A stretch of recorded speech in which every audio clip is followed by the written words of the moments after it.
Hi friends, welcome to ఉమ్మడి వంటల channel. ఈరోజు నేను మీకు కరివేపాకు పొడి ఎలా చేసుకోవాలో చూపిస్తాను. ఇది బాలింతలకు కూడా వాడచ్చండి.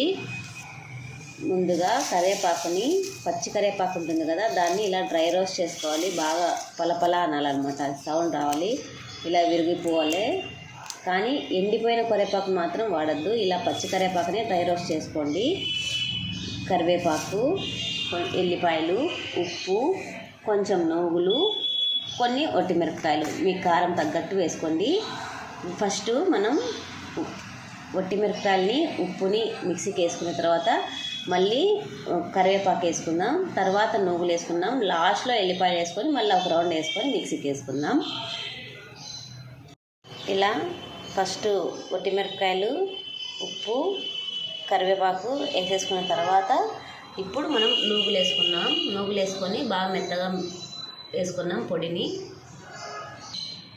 ఇలా మిక్సీకి వేసుకున్నా. నాకు ఉప్పు తక్కువ అనిపిస్తే కొంచెం ఉప్పు వేసుకున్నా. ఇప్పుడు మనం దీంట్లోనే ఎల్లిపాయలు వేసుకొని మిక్సీకి వేసుకున్నాం.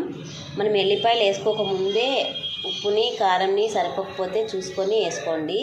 ఎల్లిపాయలు వేసినాక మెత్తగా అవుతుంది కాబట్టి, ఉప్పు కానీ కారం కానీ అంతగా కలసదు కాబట్టి లాస్ట్లో ఎల్లిపాయలు వేసుకొని మిక్సీకి వేసుకుందాం. అంతే, మన కరివేపాకు పొడి రెడీ అయిపోయింది. దీన్ని మనం బాలింతలకు పెట్టచ్చు.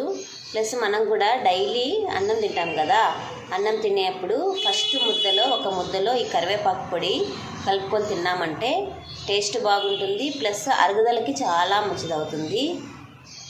మా వీడియోలు చూసి లైక్ చేసి, షేర్ చేసి, సబ్స్క్రైబ్ చేసుకోండి. Bye friends.